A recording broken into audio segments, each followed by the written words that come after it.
Good. All right, so I'm gonna go ahead and start the recording now since it is 7. You came like the nick of time. I'm like, On time. oh my gosh. So first of all, I have to embarrass you. Happy birthday. Thank you so much. How Thank did you it so go? much. Yeah. What are you like 19, right? You're like 20, right? Yeah. Thank you. Thank you. I looks like, but Yeah, I can see it. I can see it. You can pass for 20. Thank you. Right. So let's get into it. So I've known you for some time, but for people that do not know you, you've been a performing musician and a composer for a long, long time. So Yeah, thanks you God. told me that you started as a child. Yeah, I'm a starting child. That's right. Thanks God. From my 4 years old. That's very impressive. What got you into starting that? I'm starting with percussion first. Percussion and study how is the music, how is the right music, notes and everything. And after that, I start to study piano and how it works with music, with compositions, with everything, and start with the percussion alive. With my uncle, I have a musician uncle. He's amazing musician. He's locutor and have a lot of things. So I'm start with live music and start working my 12 years old. So when did you start recording professionally? Is that when you were 12 or did you band or? Recordings on my life start at my 14 years old.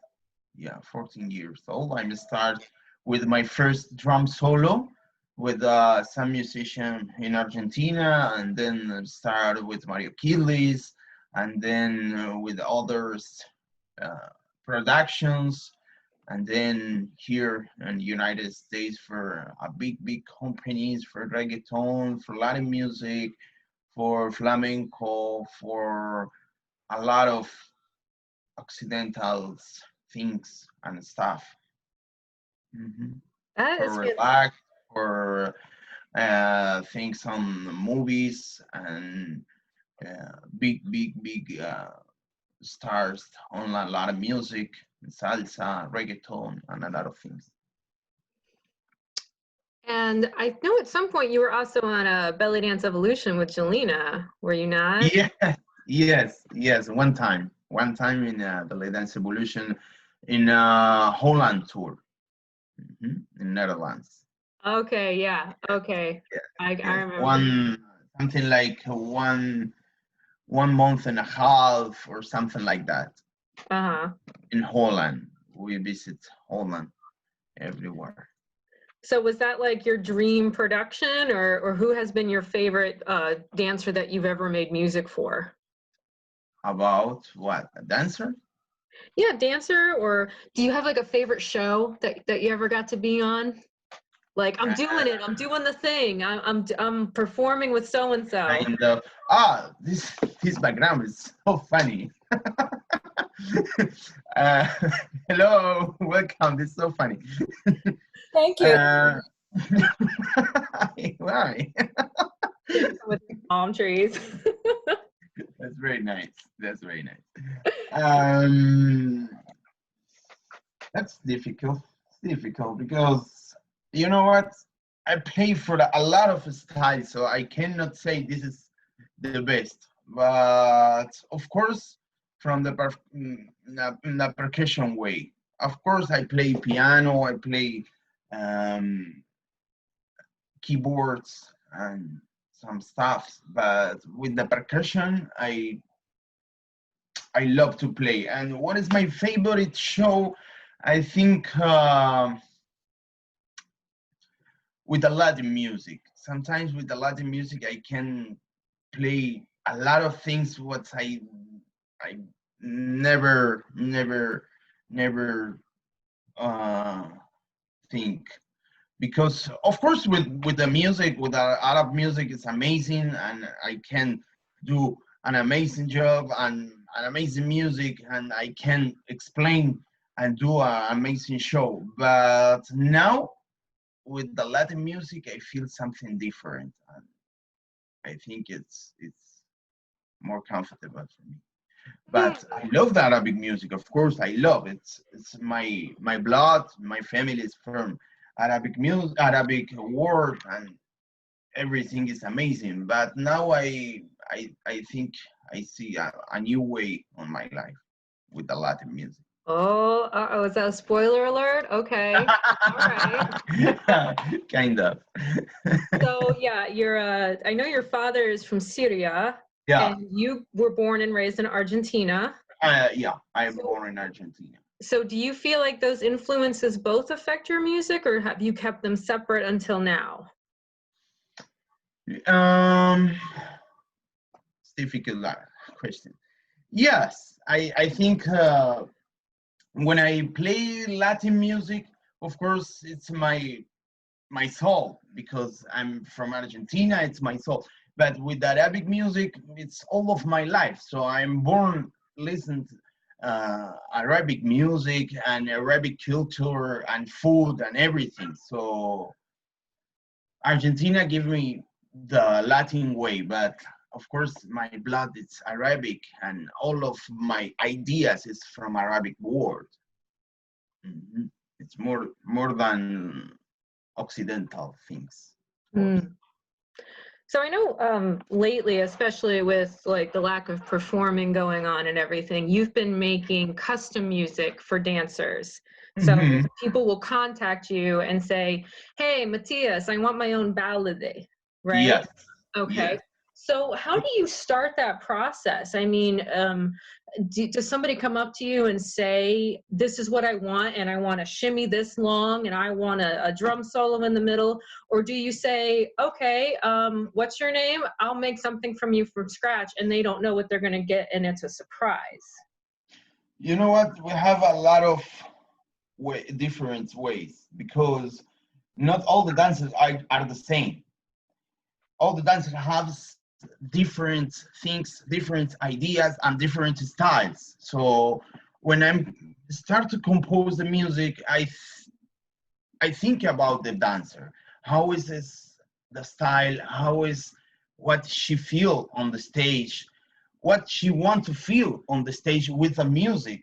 Um, Sometimes I put all of my style and all of my ideas, and then the dancers take some change, some things wanted to fix or something like that, or cut this part and then do a taksim, and then this part. Okay, and this is the idea, how she wants. And sometimes I'm start to compose everything, and 100% she are very comfortable, and she's very happy. It's different things, of course, as are always is different. But with the styles, when sometimes told me, okay, I want to do this ballady, something like, I don't know, fusion or Argentinian style or Arabic style. So I have a lot of ways, because I can do a lot of styles. I have one things to talk, because one time I'm compose a méjancé, and she think, okay, this méjancé is amazing. I love the composition. She take the composition and go to Egypt and do this composition with Egyptian band, with Egyptian soul. It's my composition, but who is recording the composition? Egyptian band. And this is, I don't know. I touch the sky with this, because it's amazing for me. It's amazing opportunity for me, and I never can believe something like that, and that happened. And I really happy about it. This is the top of my career, of my life in the in the belly dance world, I think. But I have a lot of things to do on the recordings, to study, to practice. It's an amazing and incredible work. It's an amazing work. And also with the belly dance style, it's amazing because you can do a fusion, you can mix, you can do a lot of things. So that touches on something really interesting. You said the height of your career was that an Egyptian band could take your music and Yes. were able to use it in Egypt. So Yes. that is really interesting to me because like I can hear the Argentinian influence in your music. Like I can hear a difference, but I feel like all of your songs are a little bit different based on who Thank you're composed for, you know? Thank you. So my next question is, I noticed on your discography, it seems like everybody asks you for mejances and drum solos. Yes, that's right. And That's you right. a little mini rant with me once where you said, and I'm going to impersonate you, so I'm sorry, but I'm friends with you, so nobody make fun of me, okay? No. You went on this rant where you said, everybody wants to play their baque. Everybody wants to play darbuka. Yes. And I feel like every dancer probably wants to do their own drum solo. Yes. Yes. So have you ever wished that somebody would come to you and say, do something else? Or do you want to compose other styles of music? Do you like when somebody asks for something unique? Yes. Sometimes I have something like a personal work because they take only for them, and that's it. It's never going on the public. Something like in the streamings or Spotify or something like that. I have a lot of works like this, so the people take only for them, and that's it. Sometimes happen, and this is an amazing work because they told me something like special or something like crazy or something new, what I say, oh my god, I have to do something strange because it's not the work what I have usually all the days, you know what I mean? Sometimes the people want something so personal,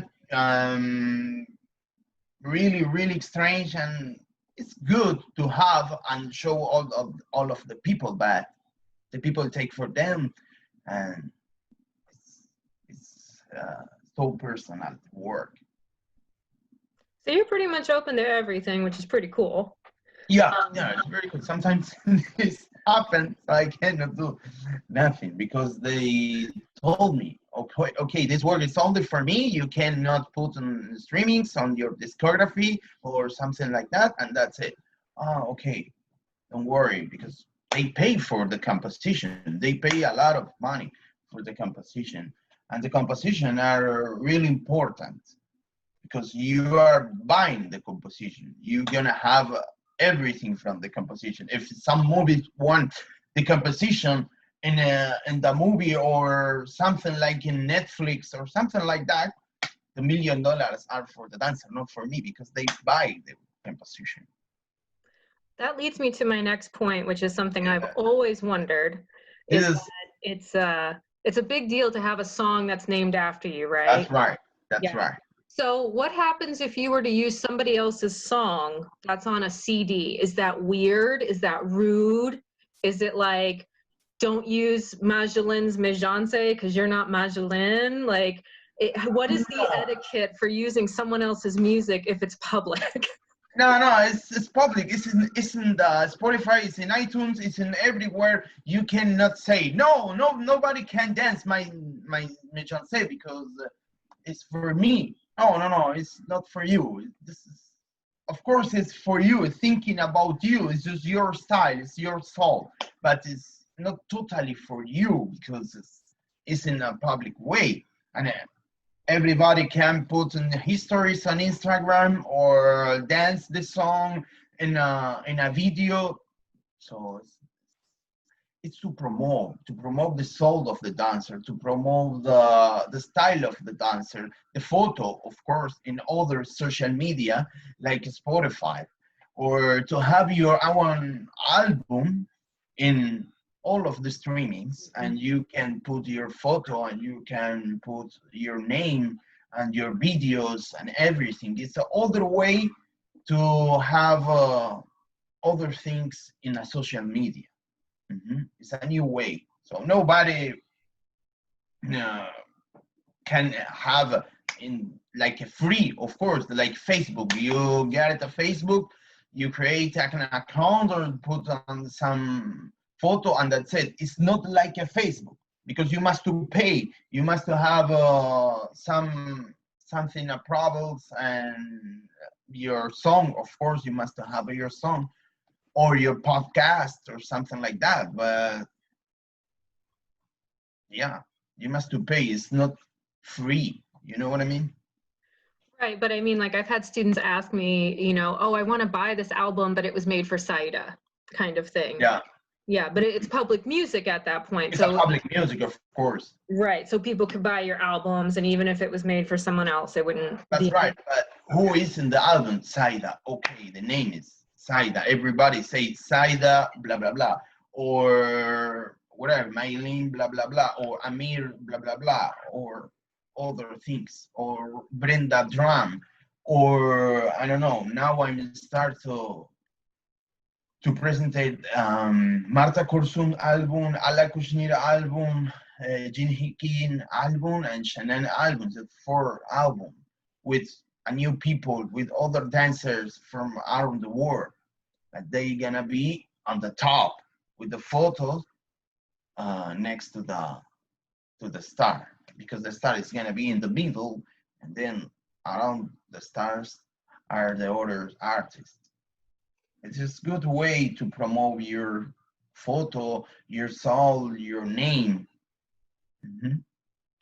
I got one last And question. the students using some songs. I'm sorry. No, you're passionate. It's good. I'm sorry. Okay. This is generally how our texting goes also. If we have conversations about music, it's always cutting each other off. That's all right. My last question is a toughie, and then I'll open it up for everyone else to ask questions. When you see your music or any Arabic music being performed, okay, what do you like to see from the dancer? Do you have it in your head how it should be danced when you make this music, and then you're like, "Oop, that wasn't it," or do you, or are you kind of like looking to see what they do with it? You know what? The first thing is the time. If she are on time, everything is gonna be all right. But she's not on time, I can see in the first compass or first time, or in the first rhythm. I can't see that, of course, because the rhythm is the most important in Arabic music. It's more than the music, because the movements of the dancers are with the percussion first and then with the music. You dance first the percussion, even if you have some melody or something like that. So you first go to the percussion and then to the melody. This is the first point. It has to be on time with the percussion and then with the melody. And of course, the style. When you are dancing something like, I don't know, something like a shabby, and she's dancing like with the baston, you say, okay, perfect. It's not perfect, of course. It's not okay. You must to listen the style, and you must to know about the style. That's why the improvisations and the study on the rhythm and the study of the instruments, and what happened with the instrument, and what happened the instrument with the rhythms. This is the styles. What happened with the styles? How is that style? From where? Each part from the Arabic word is the style. Saidi, Dabki, you have a lot of things. But if you dance and confuse these things, it's not a good dancer. not a good dance. Of course, everybody are artists. Everybody can dance, but in a professional way, in the Arabic world, you need to know about the rhythms, about the styles, about what happened with the instruments, melodic instruments, and of course, what happened with the percussion instruments. This is the most important way, because if you don't know about it, you cannot listen Arabic music. You cannot know about what is this style. It's a classic style. It's a tarab. It's a, I don't know, something like public, or something like popular, or something like folklore, or something like what? What do you think is? You know what I mean? So first you must know about what happened with the music, with the rhythms and everything. And then you can start to dance. This is the perfect way. Thank you so much. This is the perfect way. So because you have something to know first and then start to dance. All right, that's it from me. Who's got questions? This is your moment. Ask the musician, Jennifer. Okay, I have two questions. All right. One, who was your superhero of percussion growing up? Ronnie Barrack. Ronnie Barrack. Ronnie Barrack is Ronnie an Barrack. amazing and incredible percussionist. He's not a drummer for dancers. He's a drummer for music to listen, to enjoy, not for dance. Mm-hmm. But he's an incredible drummer, an incredible composer, and a pianist. Oh, okay. Thank you. I'll look him up. Yes, And then, Ronnie Barrack. And then what do you think has kept you drumming in this business for this long now? And you still have many more years to go. Mm-hmm. What do you think has been your motivation to continue and the grind and everything? I love the percussion. It's all of my dreams are with the percussion. All of my composition are first in a percussion way. Of course, I hope to be in, I don't know, something like Hollywood with my percussion, something like the back case, something like I don't know, and a percussion, Arabic percussion things. I want to show my style. I want to show all of my things, all of my stuff, all of my ideas, all of my composition in Hollywood, or something like boom, something special, something big, big, big. You know what I mean? So Matias Hazrum, the movie. Yeah, I want. This is my dream. This is what I want in the future. I compose music, or I'm arrange something like a mastering on a studio, but I never played the back in something like I don't know, in Hollywood or movies or something like this. This is what I want. This is what I really want. One more. One more. You say two. Don't worry. What has been your biggest struggle to get here? Because it's not easy when people attain fame, and it takes a lot of, there's always a very big story and a lot of lessons learned and a lot of hard work and some fails to get there. What to you was one of the biggest fails but biggest lessons that led to your success? Well,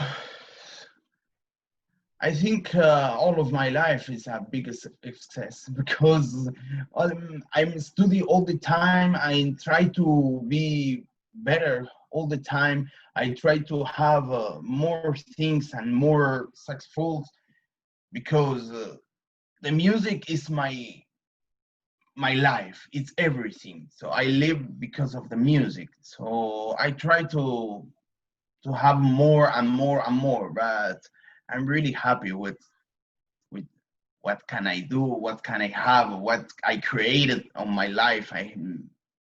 From my 12 years old, I start to work in the restaurants and then in the big theaters and then around the world and then Asia, Europe, Africa, and a lot of things, a lot of people, a lot of countries. I think I'm so happy with what I have, and I hope to have more and more and more.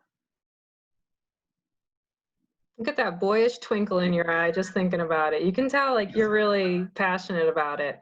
Thank you so much. Yeah.